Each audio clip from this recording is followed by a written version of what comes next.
Okay. So we're back in the building. I'm Juice Warner, and this is Valley of Dry Bones. Now, before you post that next meme, watch this episode. You might be doing more damage than you are doing justice, especially to the meme stealers and reposters. This is more for you, right? Okay.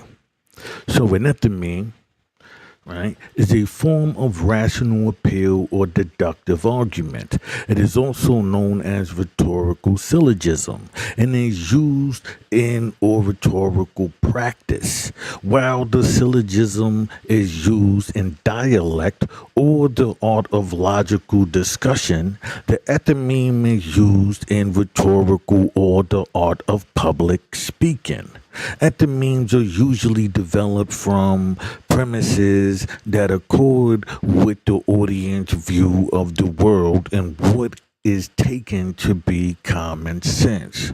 However, where the general premise of the syllogism is supposed to be true, making the subsequent deduction necessary, the general premise of an enthymeme is merely probable, which leads only to a tentative conclusion. Originally theorized by Aristotle, as I told you before, we deal with philosophy, we deal with psychology, and how this system is used to shift the masses. So, right, we go with the pre Socratic, the pre Socrates and the past and to the present to understand how we are here today, right? So, originally theorized by Aristotle, there are four types of enthymemes, at least two of which are described in Aristotle's work. Aristotle referred to the enthymemes as the body of proof, the strongest of rhetorical proofs, a kind of syllogism, right? Considered to be the one of two kinds of proof, the other of which was the paradigming maximus Aristotle thought were a derivative of enthymemes, right? Aristotle discussed two types of enthymemes, demonstrative and refutive, right? Demonstrative enthymemes are of the facts that something is or is not the case. They draw conclusions from what is argued. Refutive enthymemes draw conclusions that are not agreed to be to by the opponent, right? So according to Aristotle, refutive enthymemes are better liked by audiences because the inconsistency or opposing arguments are clearer when placed side by side, right? Enthymemes are derived from probability or what happens for the most part, and signs which sometimes point to a necessary conclusion and other times are refutable, right? Syllogisms with an unstated premise. That's usually what we see in the memes. The first type of enthymemes is a trochantic syllogism or a syllogism with an untested premise. Here is an example of an enthymeme derived from a syllogism through trochantic shortening of the syllogism. Socrates is immortal because he is human. The complete formal syllogism would be the classic, all humans are mortal, major premise stated. Socrates is human, minor premise stated. Therefore, Socrates is mortal, conclusion stated. While syllogisms lay out all of their premises and conclusion explicitly, these kinds of enthymemes keep at least one of the premise or conclusions unstated. syllogisms based on signs. In the rhetoric in the rhetoric, Aristotle argues some enthymemes are derived from syllogisms that are based on signs instead of absolute facts. In this context, signs are things that are so closely related that the presence or absence of one indicates the presence or absence of the other. Examples are given. He is ill since he has a cough. Since she is a child, she has given, no, since she has a child, she has given birth. And he is yawning, therefore he is sleepy. Now, these are conclusions that won't necessarily be true because they can have different um, reasons for them, right? In this example, having a cough, having a child, or yawning are signs of illness, giving birth, or sleepiness, respectively.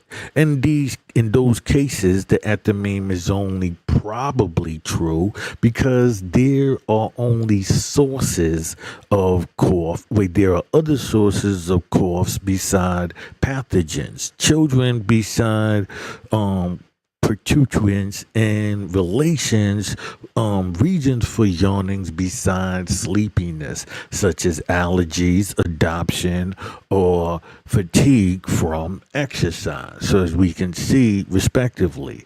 So we can see that one is designed to have you draw a conclusion, but that conclusion does not mean that it is an actual fact. All it does is need you to draw a conclusion so you can be placed in a certain mindset or be around a certain group of people who came to the same conclusion, right? An axiom, right? A statement or proposition which is regarded as being established, accepted, or self evidently true, right? A statement or proposition on which an abstractly defined structure is based, right? Now we get into the memes that we are talking about here, which is visual ethymemes. Another kind of ethymeme is a visual ethymeme. Scholars have argued that words are not the only form of expression that can be understood to form ethematic arguments. Pictures can also function as ethymemes because they require the audience to help construct their meaning.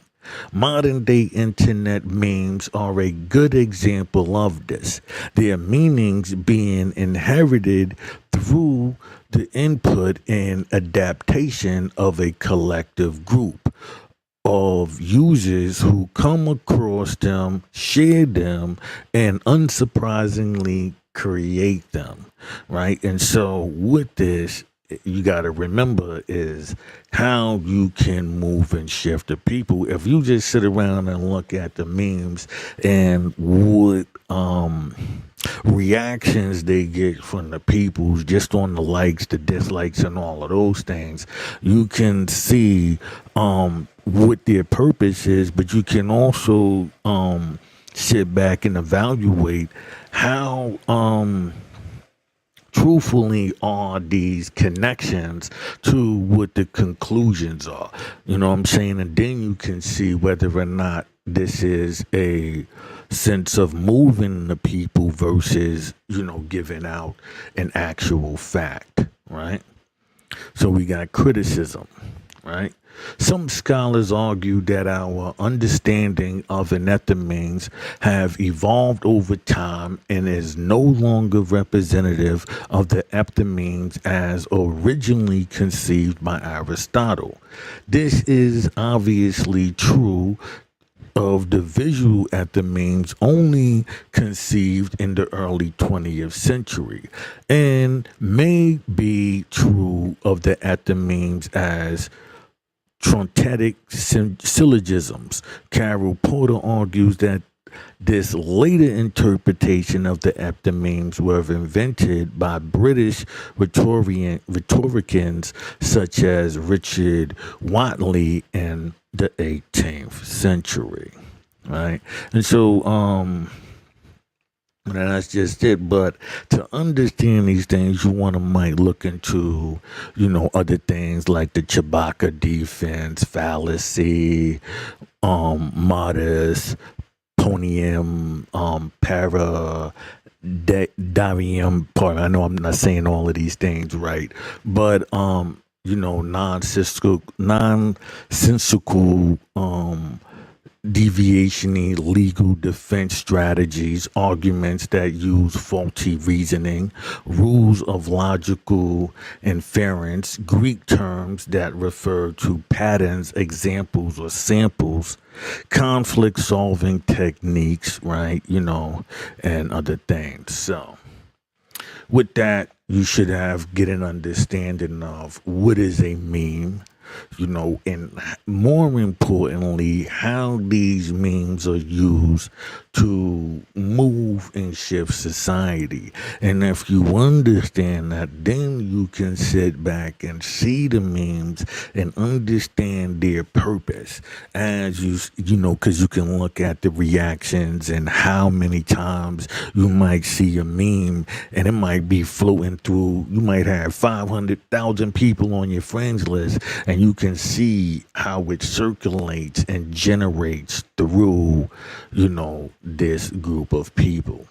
Nonetheless, you know what I'm saying? This is the Valley of Dry Bones, where we are here to wake up the dead, even if they don't want it. I'm Juice Winner, and we out here.